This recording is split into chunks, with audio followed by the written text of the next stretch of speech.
Well, good morning, friends. I am Pastor Michelle at Harmony Creek Church, and today is Sunday, July 12th, and I wanted to go ahead and bring to you my sermon from this morning, which is centered around grief.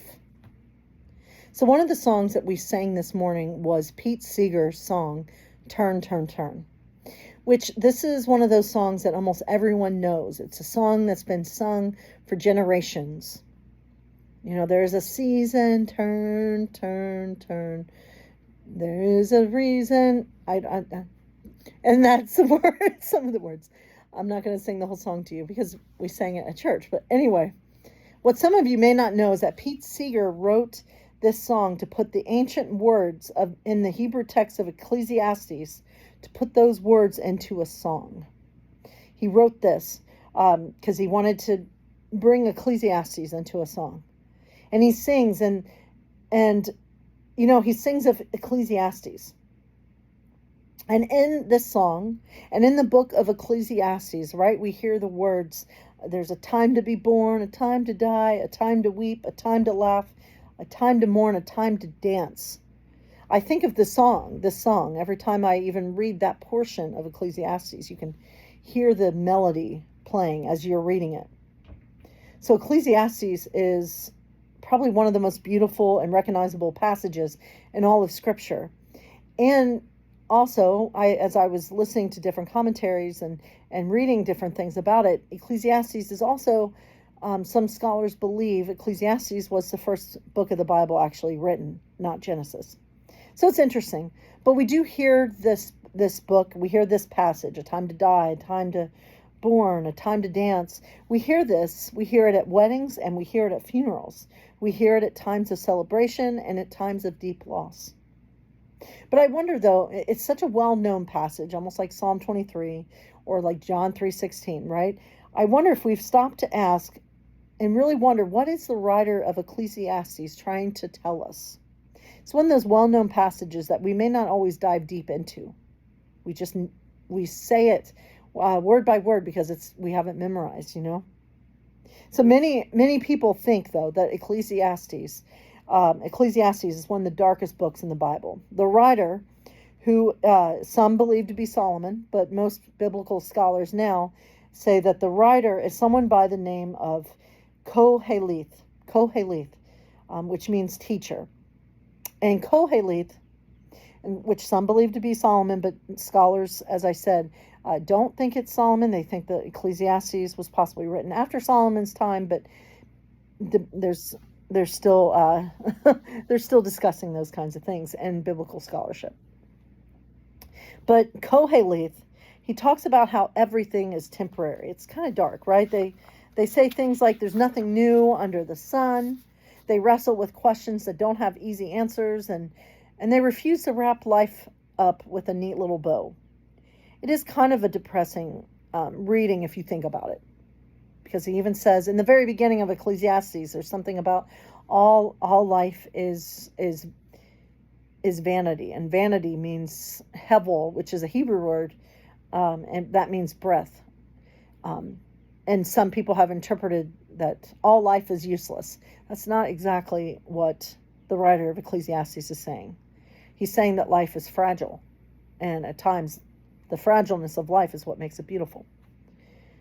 But I read from progressive theologian Peter Enns, and you know, Peter Enns says, you know, the writer's wrestling with questions that don't have easy answers, and they refusing to wrap life up right in this neat little bow. That's the whole point of this book, Peter Enns says.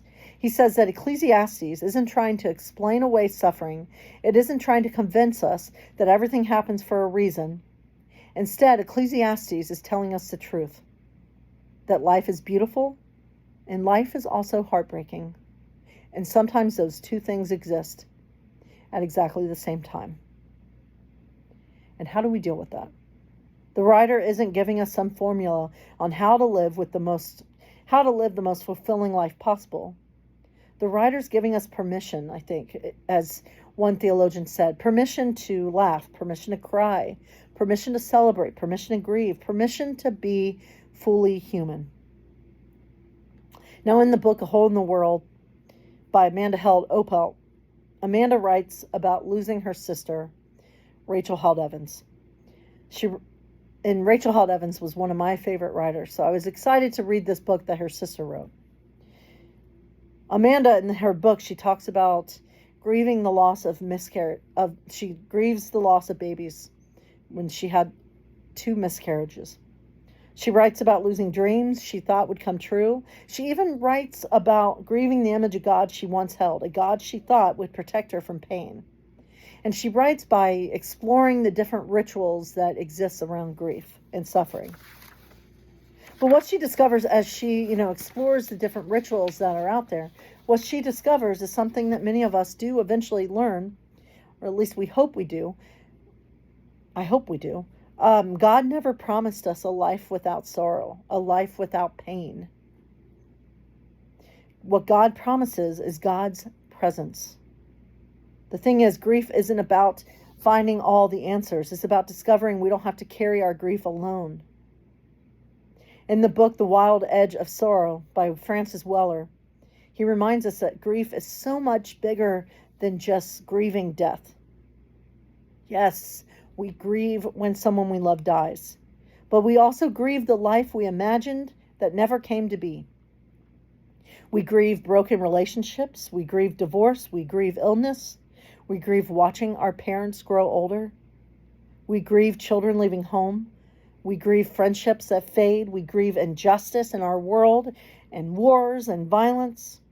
We grieve the dreams that never happened. And because at the end of the day, if you've lived long enough, you have grieved some. Because grief is part of what it means to love. The deeper we love, the deeper we grieve. And that's not a weakness, friends. That is a part of being alive. It's not a weakness. And I think sometimes our culture may tell us otherwise. Because I think our culture often gets it wrong in the way that they treat grief. Because they treat grief like a problem to solve. We're told there are stages. Many of us know all about Elizabeth Kubler-Ross's stages of grief, right? We have denial, anger, bargaining, depression, and acceptance. Those stages have helped many people put words to what they're experiencing. And as we saw it earlier, right? Homer Simpson was able to move through those stages very quick. But the thing is, I can just about bet you that Elizabeth Kubler-Ross didn't intend for people to see these stages of grief to be like a checklist. You complete stage 1, you move on to stage 2. Stage 2, you move on to stage 3, and so on. Grief doesn't work like that. Grief is messy. Some days we're angry. Some days we're laughing. Some days we feel numb. Some days we're hopeful. Some days we may feel all of those things all before lunch or even breakfast. If you looked at the cover of today's bulletin, you saw colors all swirling together because that's the reality of what grief looks like. It's not a straight line. It's a swirl. It's a mess. It's a mixture. And I think one of my favorite movies captures this better than almost anything else. And that movie is Steel Magnolias. So today I'm showing a clip. And in this clip, Sally Field's character is overwhelmed with grief. In the course of one scene while she's at the cemetery after she had just put her daughter Shelby to rest, Sally Field's character, she cries, she screams, she gets angry, she asks impossible questions, she feels guilty, and then, almost unexpectedly, someone says something funny, and everyone starts laughing. For just a moment, joy breaks into the middle of sorrow, not because their grief disappeared, not because everything was suddenly okay, but because grief made room for that laughter. The scenes always stayed with me because it reminds me that our hearts and ourselves are capable of holding more than one emotion at a time. We can laugh while we're grieving. We can cry while we're celebrating. We can miss someone deeply and still experience joy. So I think we've often been taught that grief and joy are opposites. Think of the movie Inside Out if you've seen it. That someday grief ends and joy begins. But that's not true. I think grief and joy often sit together in the same heart. And I also think we have hope and grief at the same time. Because hope doesn't erase grief. Hope sits beside it. One of my favorite quotes is Mary Oliver, the question that she asks. Tell me, what is it you plan to do with your one wild and precious life? In the book, The Wild Edge of Sorrow, Francis Weller, he talks about something called a premature death. And he's not talking about physical death. He's talking about the kind of death that happens when fear keeps us from living, when grief convinces us never to love again, when disappointment keeps us from hoping, when pain causes us to stop showing up for life. He reminds us not to merely visit this world, but to truly live in it. And yes, living fully means risking heartbreak, because if we never allow ourselves to love deeply, we may protect ourselves from grief, but we also miss out on joy. The promise of our faith isn't that we will avoid suffering and pain. The promise is that God enters suffering with us. God walks beside us. God sits with us. God refuses to leave us alone.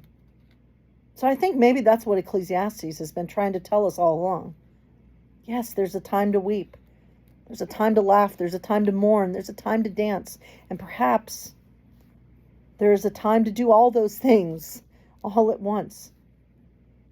There's a time to do two things at once. There's a time to cry while remembering someone we love, to laugh at stories shared after a funeral, to celebrate birthdays while missing the people who should be sitting at the table, to hold grief in one hand and hope in the other. Because they can, my friends, they can exist together. Just because life isn't perfect doesn't mean life can't still be beautiful. Just because we have experienced devastating loss doesn't mean joy is gone forever. Hope doesn't ask us to let go of our grief. Hope teaches us how to carry it, and we don't carry it alone.